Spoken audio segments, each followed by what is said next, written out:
Good evening, everyone. My name is Priyanka Anberg, and I'll be your host for tonight. Welcome to Prescriptions Report. Over the last several weeks, we have noticed Bangladesh has witnessed an incredible amount of disturbing incident, ranging from murders to violence against women and children. Rape cases have raised, completely gone mad, mob violence, and growing incidents that we have feared seen among ordinary citizens. Across the social medias, in homes, and in public conversations, one question continues to be emerged. Is the state protesting our people, or is the state simply enabling the violence? Hence, why tonight's topic: when the state enables violence, death, rape, and the silence of the regime. Our discussion this evening will not be any political slogan or any political agenda. It is about accountability, governance, justice, and the future directions of Bangladesh. Why are citizens increasingly feeling unsafe? Why does public confidence in institutions appearing to be weakening? And what kind of leadership and political culture does Bangladesh need going forward? To discuss all of these important matters, I'm joined tonight by an excellent panel. My co host, Anwar Shadat Jihan, an aerospace engineer and columnist. We're also joined by Barrister Masood Akhtar, advocate of Supreme Court of Bangladesh, as well as Saifur Rahman, who is an IT expert, blogger, and political analyst. Thank you, everyone, for joining us tonight. Thank you. My co-host Anar Sadajihan, please share the presentation that you have for us to show.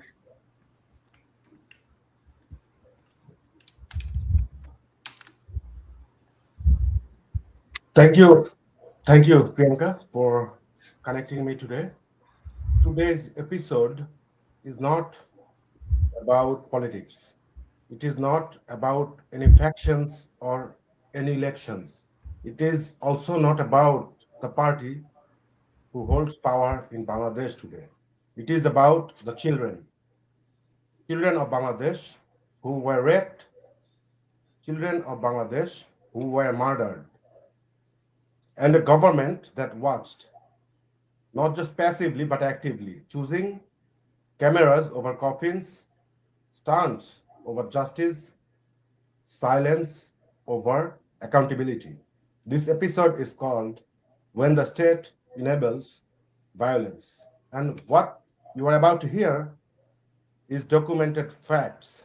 Every number, every name, every case are sourced from human rights organizations, sourced from UNICEF and Bangladesh's own press.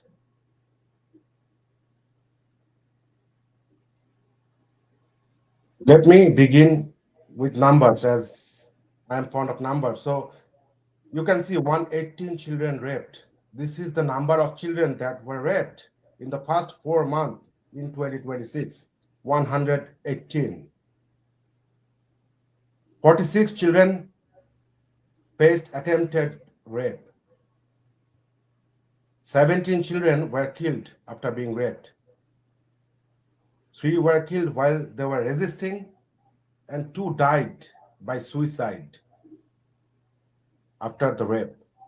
If we compare the data from 2024 to 2026, we will see there has been a 75% rise in rape cases against children. Let me start by talking about Ramisa Akhtar, the 8-year-old child who were raped and whose beheaded body was found in the capital, in the heart of the capital, Dhaka, Pallavi. Ramisa Akhtar reminds me of Asia, the girl in Magura we have seen after the government transition. The similar incidents against children continues to happen. After Ramisa was raped and killed, protests erupted across Dhaka. Human rights groups are calling it a catastrophic failure of the child protection system. And they are right. They're right because these are not only our talking points, these are not from any fringe media outlet or opposition pamphlet. These are news from Bangladesh's prominent mainstream media, the Daily Star, New SBD, Dhaka Tribune. When the mainstream media of Bangladesh calls something a crisis, this is the country speaking. This is not your opposition or political talking point speaking. In recent days, a couple days back, on 22nd May, UNICEF, the United Nations Children Fund, expressed grave concern and issued a statement. I'm quoting directly Rana Flowers, the UNICEF representative of Bangladesh. UNICEF is deeply shocked and saddened by the recent brutal violence against children reported across Bangladesh, including the rape and killing of girls and boys in settings where they should have been safe.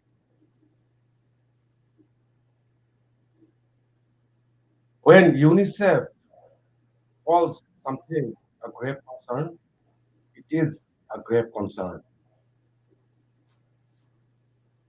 These are just the number of children being raped. But we have seen a epidemic after the democratically elected Awami League government was ousted from Bangladesh. Here you can see the bar chart that depicts the reported rape cases between 2024 and 2026.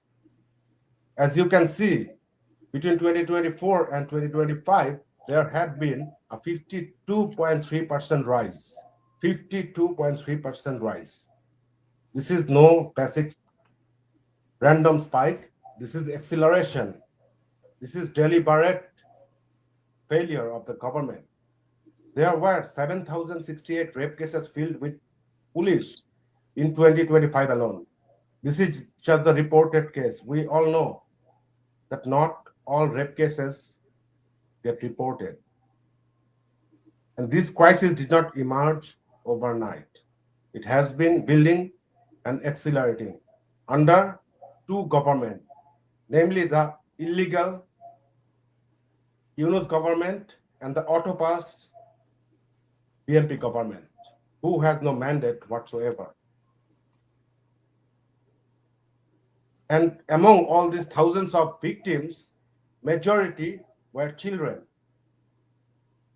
Gang rapes alone accounted for 179 incidents. 179 incidents. While all this is happening, what the government, the current government, is busy about? When grieving parents are sending their children to grave, having hard time dealing with the loss, the leadership of Bangladesh is busy about performance, not governance. We have seen the Prime Minister being busy about enjoying cinema, having a joyride with his wife, and driving a truck. This cheap publicity stunt, while our children are dying, while our children are being raped. This is where we are at. We are having Ramisa Akhtar beheaded, raped on one end, and on the other hand, we are having Prime Minister Tariq Rahman enjoying a cinema. We are having UNICEF, the United Nations Children Fund, issuing emergency statement, and we are seeing Prime Minister Tariq Rahman having a joyride with his wife. This is the incompetence that we are going to talk about today. This is not only incompetence, Priyanka. This is deliberate action. This is deliberate failure of the government. And what the data and stats tells us is that the government is not only failing, in cases, they are enabling the violence. So this is where our episode today gets its name, when the state enables violence. The government should take some step immediately. The government should create an emergency task force for child rape and murder cases.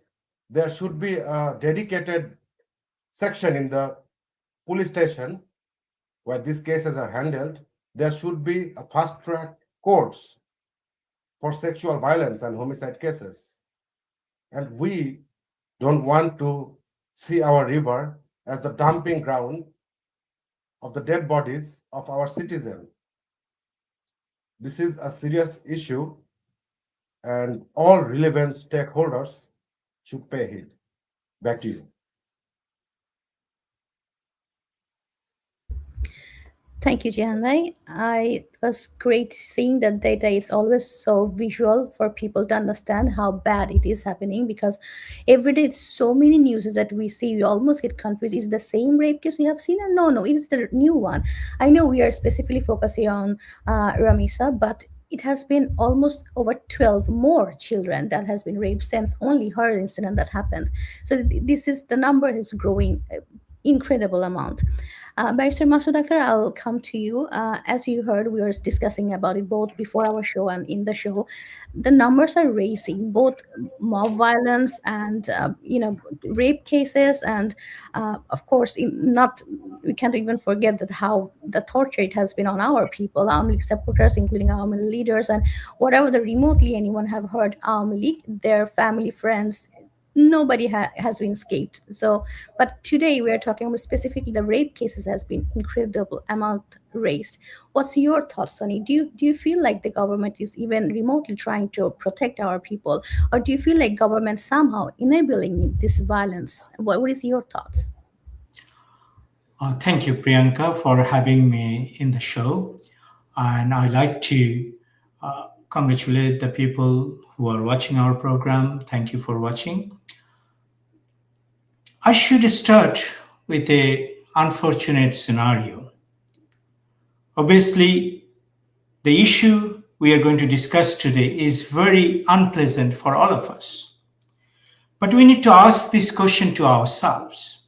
When the interim government of Dr. Yunus and portion of people of our society made Usman Hadi a national hero, who publicly advocated, provided slogans, encouraged people to perform mutilation of female genitalia. In these unfortunate circumstances, what do you expect? When the head of the state, Dr. Muhammad Yunus, was promoting this kind of vulgarism in our society, where were we? We, the people, needs to take responsibility as well. We have responsibility. In our home, we have children, boys, girls. In Bangladesh, this is an unfortunate circumstances. Today, our boys are not safe even. Forget about the girls. They are subject to this kind of situation, yes, for long. But even our boys are not safe in this time. So, the issue is, Bangladesh is not merely experiencing a temporary spike in crime. It is facing a crisis of state protection. The disturbing rise in murder, rape, mob violation, extortion, and public fear raises a legitimate question. Is the state still capable of protecting its citizens, or has it become a passive enabler of violence through inaction, weakness, and impunity? As you see, this government, since taking over the power, this government in parliament, it's the Home Minister Salahuddin Ahmed told his studies, though the statistics is much more higher, but he told the parliament that 464 murder cases and 666 rape cases had been filed nationwide. He also said 604 suspects has been arrested in murder cases and 513 rape cases. These figures are not opposition propaganda. They are officially parliamentary figures from the government itself. So you can see government is acknowledging how endemic the current scenario is. You see, Mr. Jihan has shown the data, how it has spiked since the 5th of August 2024, since the takeover by the mob, by the terrorist people.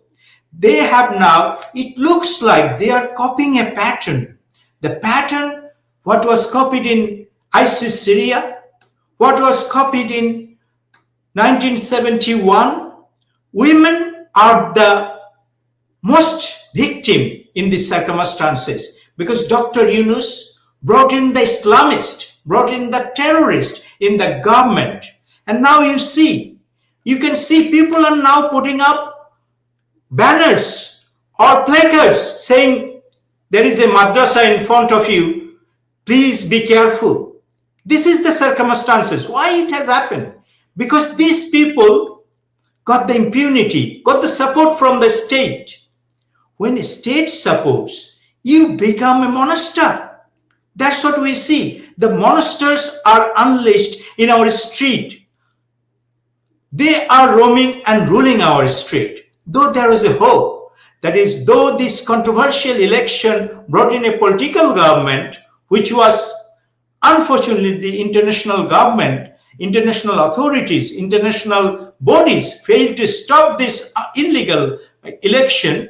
But what it has brought in, a puppet government, which is just a continuation of Dr. Yunus's government, is still the policies of Tariq Rahman's government are prepared, are created in Yunus Center. That is the reality. Still, we have a report that is there was a top secret meeting between Dr. Yunus and Prime Minister Tariq Rahman. If these are true, it creates the alarm bell for the citizen of this country. Where will you go when the head of a state, as Mr. Jian rightly said, busy with showing his skills, how he can drive a truck or how to take your family to a cinema? Well, these are very good notions sometimes we see in the Western countries. But our country is now facing is existential issues. The women of the country, the children of the country, are now so vulnerable because when the member of parliament, when the prime minister, when the people of authority, police, military, when they actually intervene, then it will go down. But what they're doing, they're encouraging, they're doing the opposite things.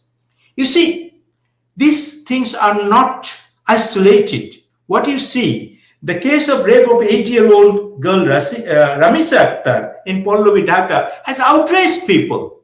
But this is not happening just, it's not an isolated event. As we speak, you can see in the social media, in the news, that is, people are even today, I've seen in a video, this one 6-year-old girl went to a mosque with the food for the imam and he tried to rape her. This is the unfortunate dire situation of our country. And you see, in April 2026, ISHR reports that is 49 recorded incidents of mob violence in April alone and 21 deaths and 49 injuries. Do you think the state is functioning? Do you think is there any states at this stage? Sorry. So this is the unfortunate circumstances that we are going through in our country.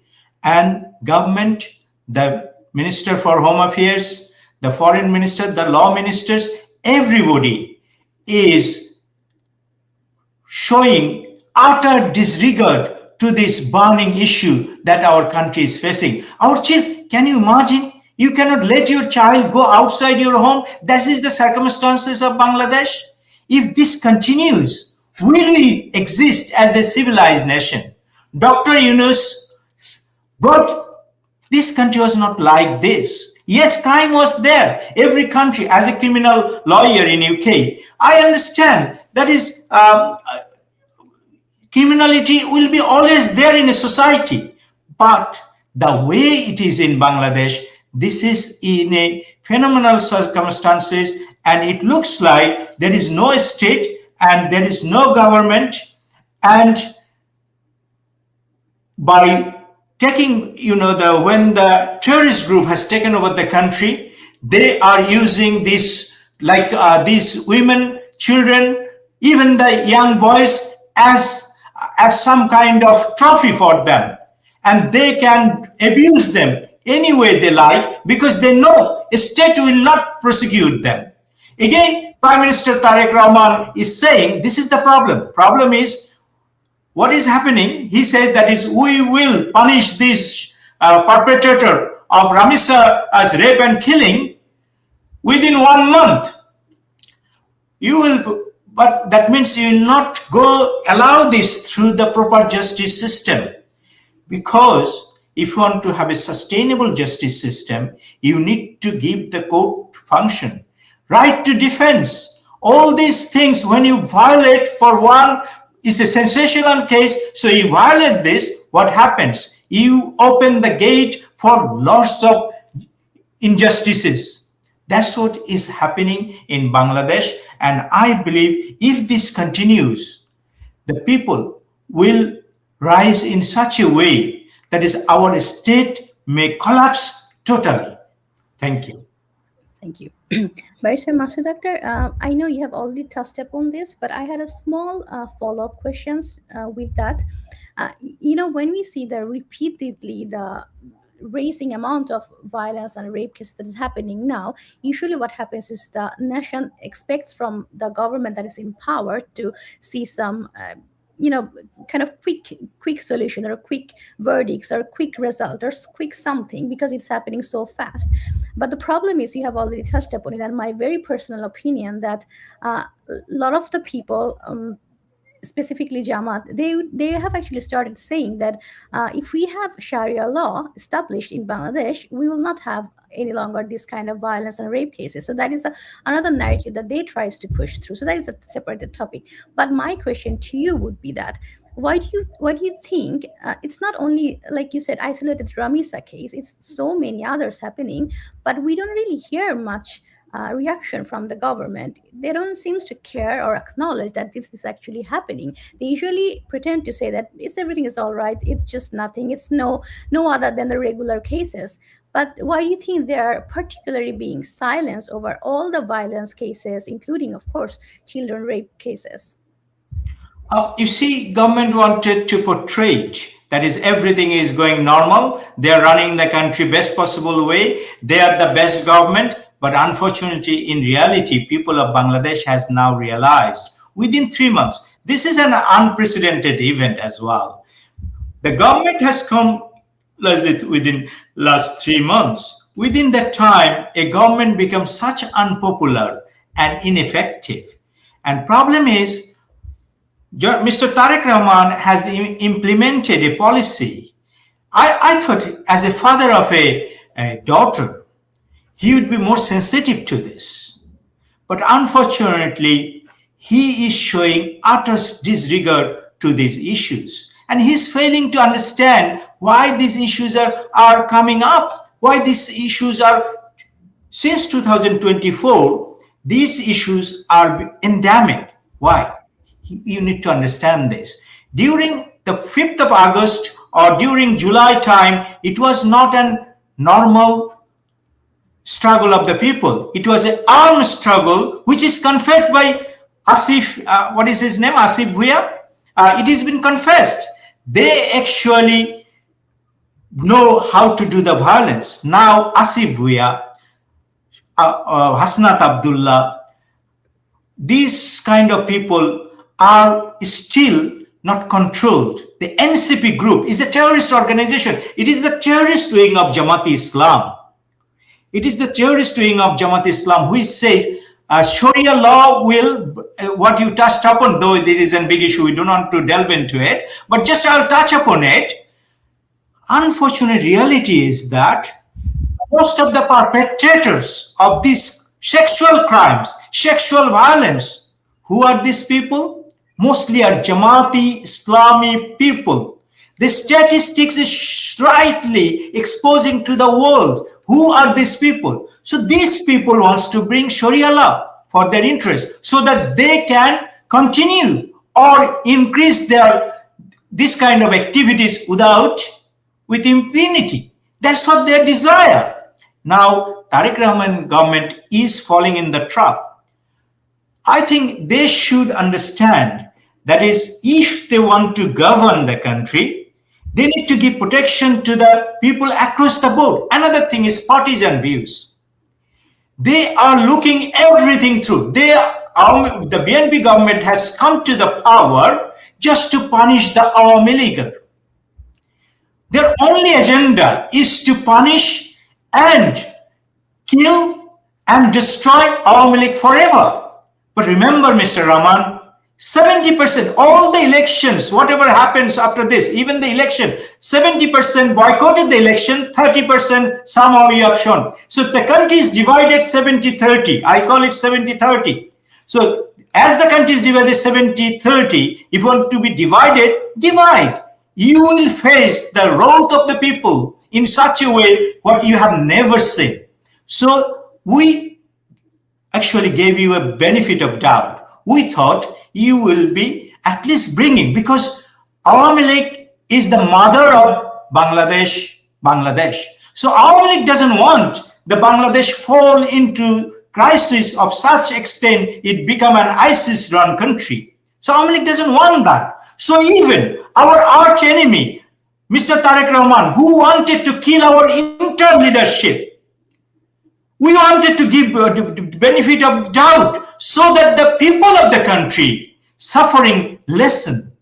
But unfortunately, Tariq Rahman, in continuation of Dr. Yunus, came to the power with the vengeance. They are full of, their heart is full of revenge. So when you want to take revenge, you cannot provide justice for all. So the whole country is happening when the Jamaat is more into rape, BNP more into killing, and all this violence. What do you expect? So they need to come out from this, and actually people of the country now need to understand what they have landed with. So they need to take necessary actions to remove these people, those who cannot govern the country legally, and they are violating all international laws in every extent and every space. They are killing our people. So in these circumstances, I would say that is people should make these things in a way so that we don't go into this. Thank you. Thank you. Thank you so much. The next question I will come to. I'll come to Saifur Rahman. As we are discussing a very specific case of 8-year-old Ramisa Akhtar, we already know she was raped, murdered, in fact beheaded, which has completely shocked the nation. But we have also seen, it's not like we said isolated case. We have seen both women has been harassed, raped.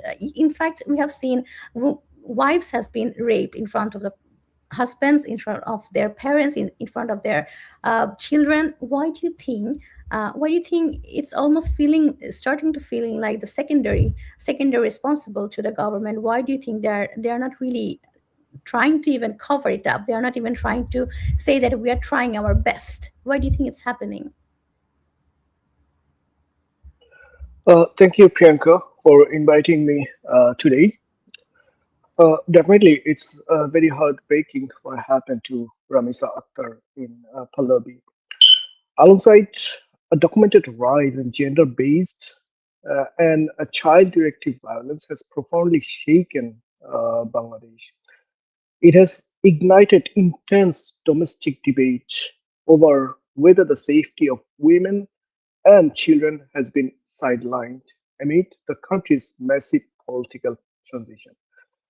To understand why this crisis feels so acute right now, it helps to look at the intersection of a fragile security environment, structural judicial failures, and shifting social dynamics following the 2024 political uprising. In just last 16 months, it has been reported by HRSS that 580 children have been raped and 483 have been killed. So, the safety, if I come to your question, the safety of women and children in Bangladesh has become functionally secondary because the state's immediate focus is consumed by severe political instability and law enforcement deficit. The crisis is actually driven by, in my opinion, three main factors. Number one, sidelined law enforcement. Uh, with police forces understaffed, we know lots of police men have been killed in 2024. Demoralized and preoccupied with political stability and crowd control, routine community safety has just collapsed, creating a vacuum of impunity for criminals. When policemen are killed by some criminals and they are given impunity, it's very obvious that police force will not be able to act properly, right? The second factor is the current paralyzed judicial system. Like deep-seated judicial delays and low conviction rate have worsened, leaving families of victims with little faith in swift justice. We have seen how systematically the judiciary has been occupied by creating mobs in 2024, how they made the justices to resign forcefully right after 5th of August in the year. And finally, what I think, the shifting political priorities, like now what happened as political factions vie for power ahead of transitionary milestone, robust advocacy for women's rights is frequently deprioritized or compromised to appease conservative voting bloc. We have seen, like since 5th August, we have seen that how the government of Dr. Yunus has enabled and empowered the conservative and extremist parties. And now the current government is continuing the same thing. So while the leadership may not explicitly call it a minor issue, the operation reality is that systematic violence against women and children is being overshadowed by a chaotic political transition. And I feel personally, after observing and seeing all those news, current government is failing failing to ensure the security of our women and especially these children. Thank you, Priyanka. Over to you. Thank you. Thank you, Bhaiya. My next question actually will go to my co-host, Jihan Bhaiya, to you. We have talked about it both before the show and while we are having this show. It feels like it almost becomes more prominent and more apparent whenever we have seen or can recall Jamaat and the BNP aligned parties has been in power. Very magically, somehow we have seen the incredible high amount of violence happening, including all kind of crimes. Could it be thief, could it be robbing, could it be just destroying people's houses or rape cases? Why do you think, do you feel like we are starting to see exactly how we have been seen previously when BNP had been in power for decades? It's starting to feel like very similar scenarios are returning.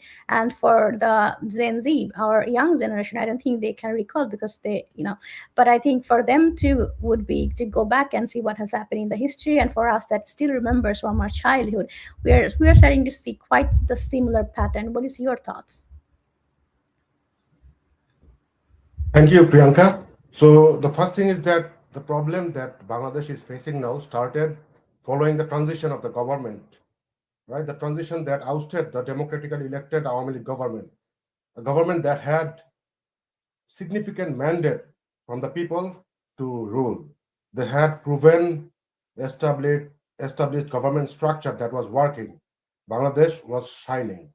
But what happened is that to oust this government, various elements, international and national, worked together to hatch a conspiracy. And the conspiracy was to impede the growth of Bangladesh and divert it from the track that it was in, right? And of that forces, BMP and the entire liberation forces, Jamaat, were part, right? They did not have any mandate. They were a silent part of this so-called interim government. But the goal was to destroy Bangladesh. And to do that, what do? You create a complete collapse of the social order. That's what started since the noon of 5th August 2024. And it continues till today. Then, to give all these conspiracies a legal name, they arranged a fake sham election through which BMP came to power. In the election, the significant forces, like 60% of the population, did not even participate. So this government does not have any mandate whatsoever. They are just there. And when you don't have mandate from the people, and you still want to be in power, what do? You create a culture of fear, you create a culture of impunity.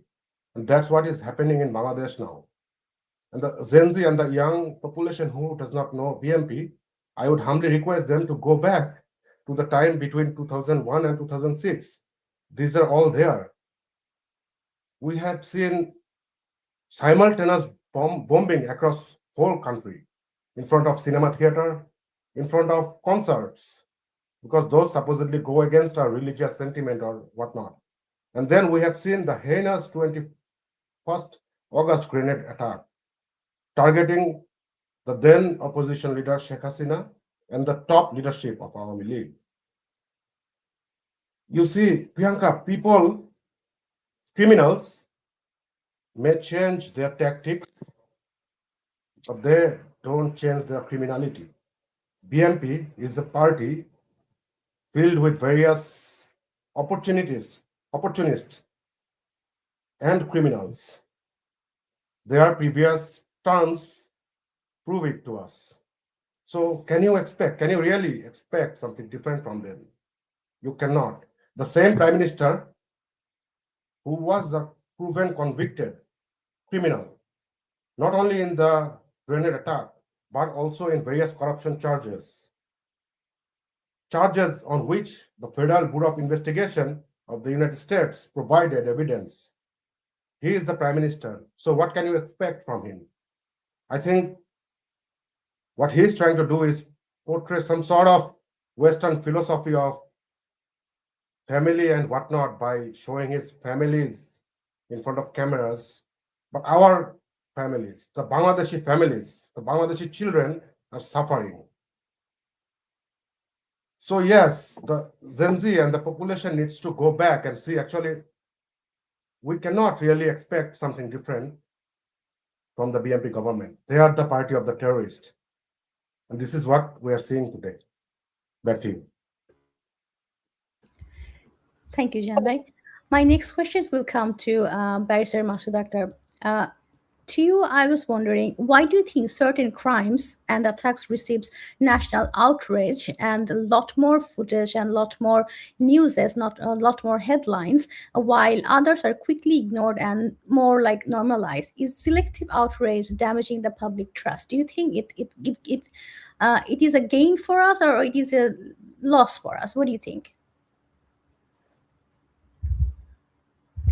Yes. Sorry. I'm on mute now? Yes, selective, I would agree with you.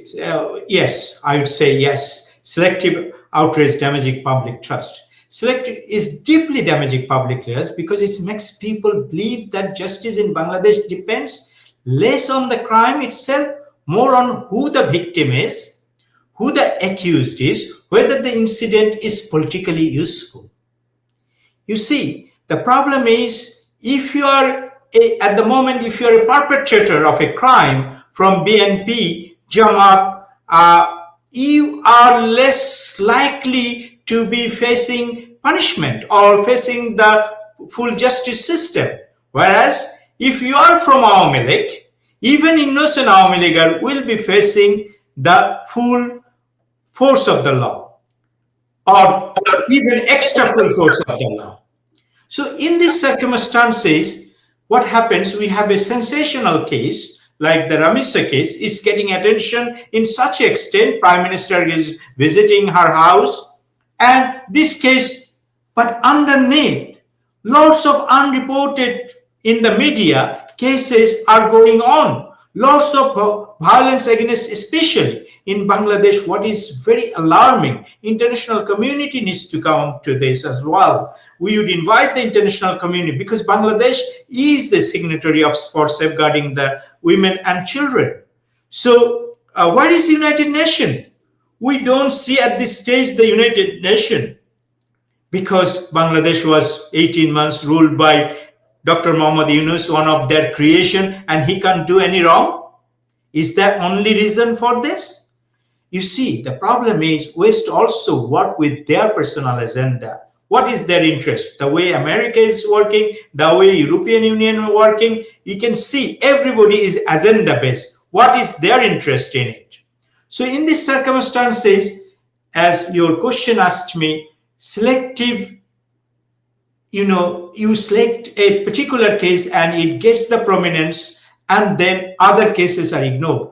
What we need actually in the criminal law, in a rule of law, a society governed by rule of law, every case requires equal attentions, equal and similar attention. Our problem is lots of murder cases, lots of rape cases are pending for years after years. Now we will be solving the, I'm not saying you will be solving the Ramisa case in 1 month. So they suffer equally. What will happen to those victims? What will happen to the parents of those victims? What will happen to those women? So this creates unfortunately, this is called a reactionary politics and politics of divisions, and Mr. Tariq Rahman currently following that kind of politics, and it's also showman politics. You show yourself that, oh, I'm doing something. But while you are doing something for one case which has come to prominence, you are ignoring hundreds of cases of similar extent and similar magnitude. So in these circumstances, obviously, Mr. Rahman is busy with his personal profile, but people of the country is suffering. So what we need rule of law. We need judiciary to function. We need government to function. At the moment, what is happening? Our judiciary is not functioning. Our police is not functioning. Why police will function? More than 3,000 police officers been killed during the July uprising, and there is no justice for them. There is no justice for them. Do you think the people are wholeheartedly committed to provide protection to every citizen? People understand that. Our police been a corrupt system there. That is true. But they also we need them to govern the country. Our judiciary, we have serious problem with our judiciary, but judiciary needs to function. Judiciary function in a very discriminatory way. Today, the international bodies are questioning the functioning of our judiciary. Then come to the government.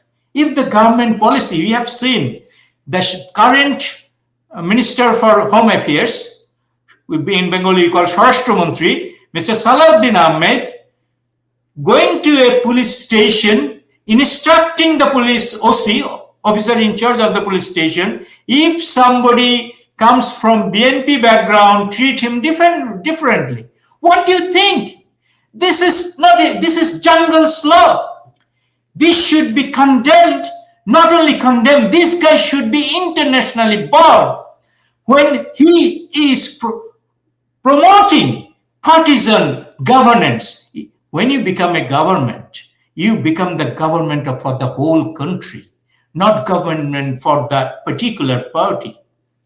What we are seeing, that is very aperture of the country, the law minister, the home affairs ministers, the foreign minister, everybody is promoting lawlessness in the country. They are turning Bangladesh to a country of jungle law, where law does, even sometimes I feel ashamed to compare our laws with the jungle laws. Why? In jungle, there are good laws.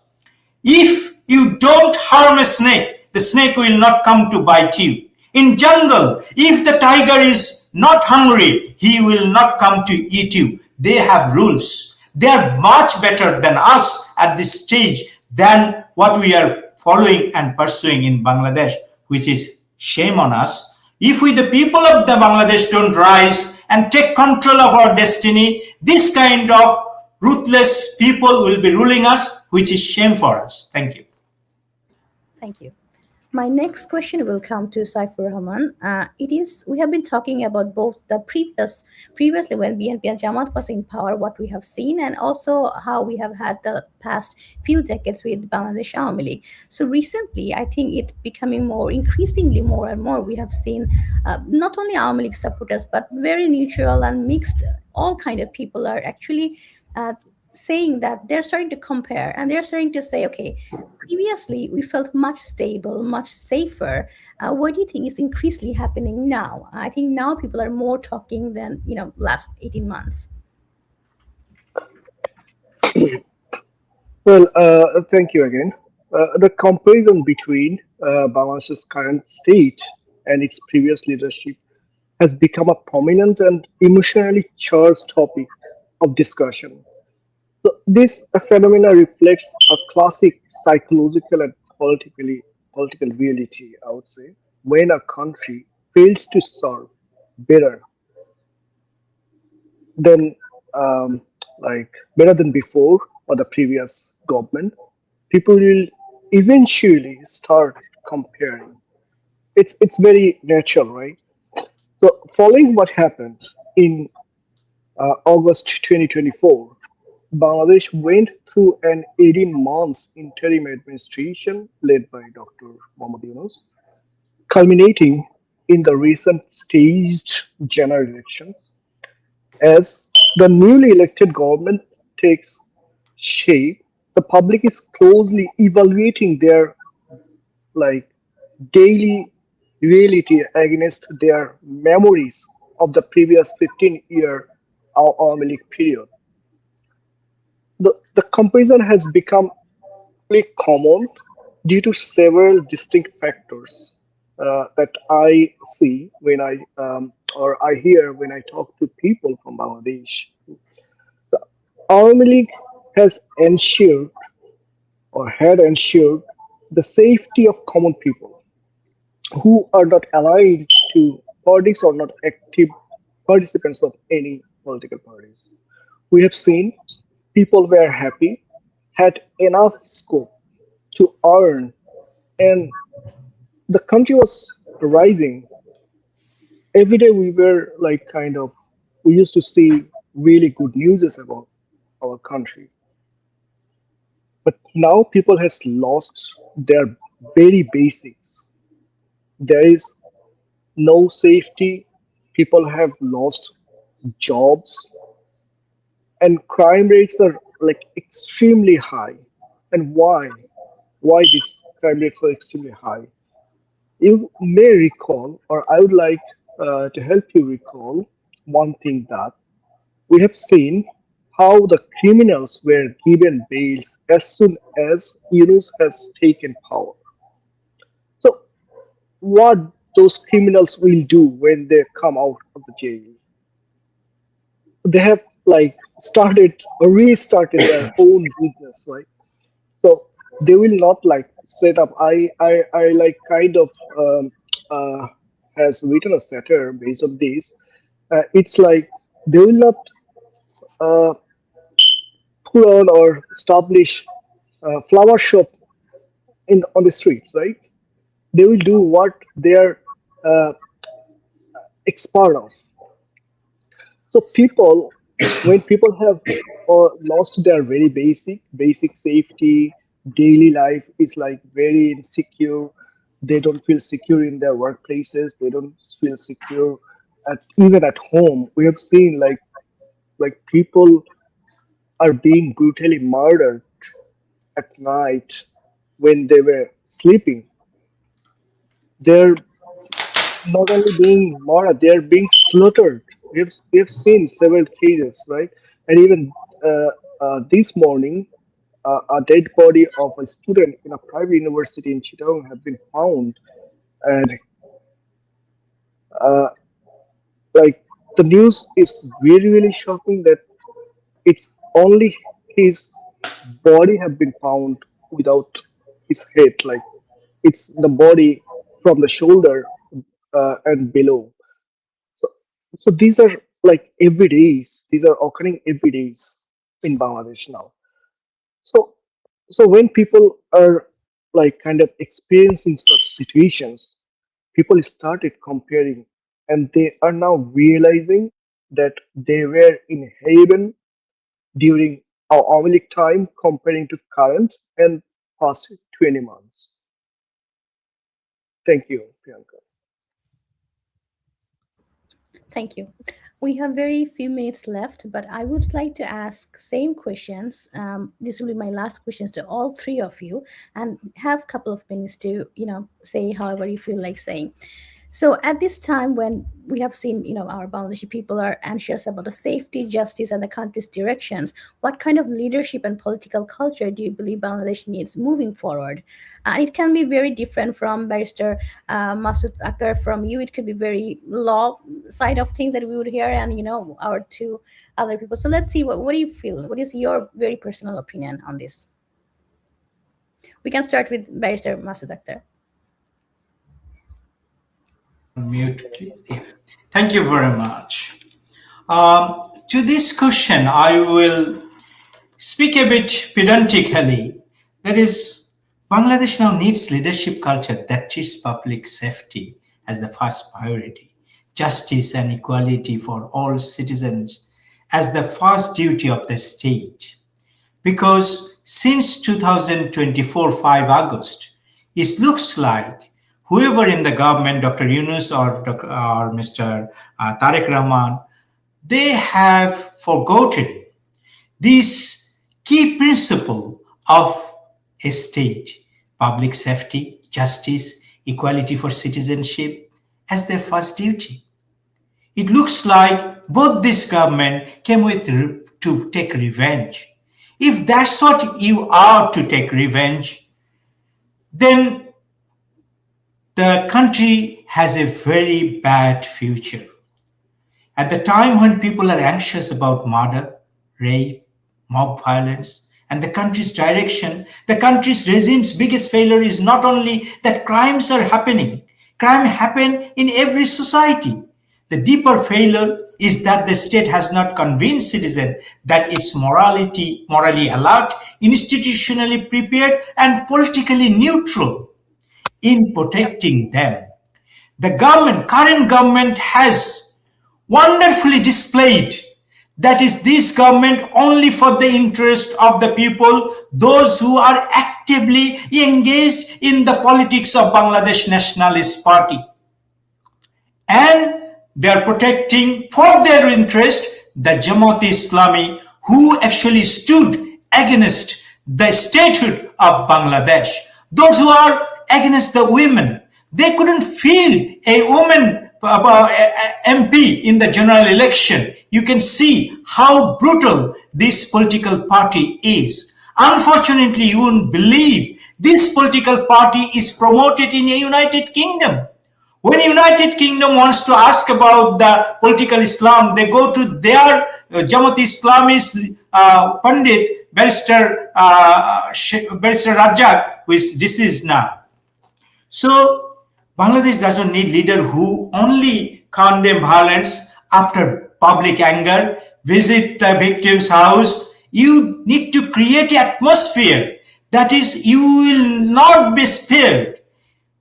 Whatever their political beliefs, whatever your race, whatever your religion, whatever your sexual orientation or anything. That is, you, in the eye of the law, in the eye of the justice system, you are equally treated. Until and unless government can establish this basic principle of human rights, it will continuously fail in promoting justice and order in the country. When in front of Prime Minister, the DIG is explaining how he has been a BNP from his childhood, and Prime Minister listening with grace and actually promoting this kind of police officer as the people, those who are entrusted.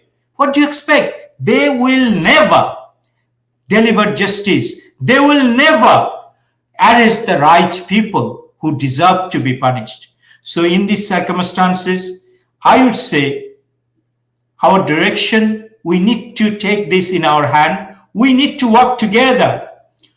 Even if we need to take decisive action against the government, that is, rule of law must prevail, equality of justice must prevail, and people should not be brought to justice not based on their color, creed, or their beliefs. So with that theme, I would say that is way forward. We need properly democratically elected government who are accountable to 100% population of the country and who are ready to make the country progress in all front. With that note, I would like to conclude here. Thank you very much. Thank you. Jian Bhai, would you like to add a few words with the same questions?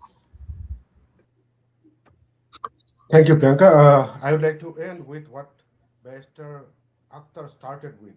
When you praise someone that demeans women in such tone and make him a national hero, we are in for a lot of catastrophe. Now, going forward, what we need to do? Going forward, in terms of leadership failure and winning, I always like to go back to this book by a US Navy SEAL Commander Jocko Willink named Extreme Ownership, where he states that there are no bad teams. There is only bad leaders. A team's success and failure ultimately lies on the shoulder of the leader. And a leader is a proper leader who can accept responsibility for his win and for the failure of the team. So what this Bangladesh government, who does not have any mandate, first needs to do is accept its failure instead of resorting to some cheap publicity stunts.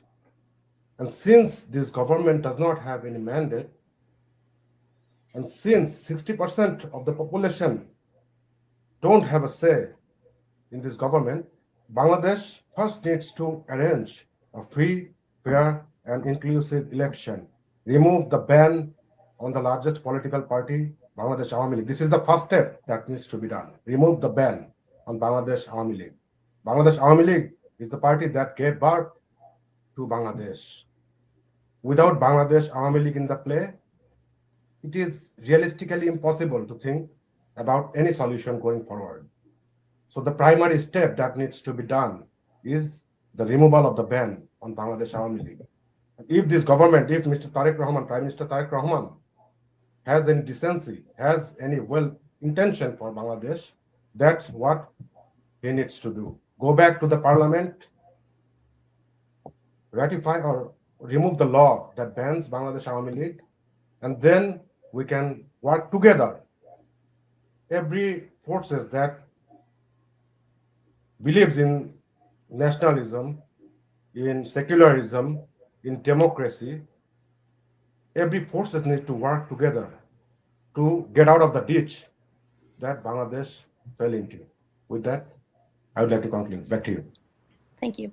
Same question to Saifur Rahman. What would you like to add? If you could add a few things, 30 seconds. Yes, we already have an example. We have seen in Awami League period, like while making development to the country, having a very like kind of dynamic vision at the same time ensuring the very basics of the people. And right now, what the country is lacking, the proper representation of the people. Bangladesh Awami League has at least more than 50% support of the country. So we don't see any representation of Bangladesh Awami League in the parliament.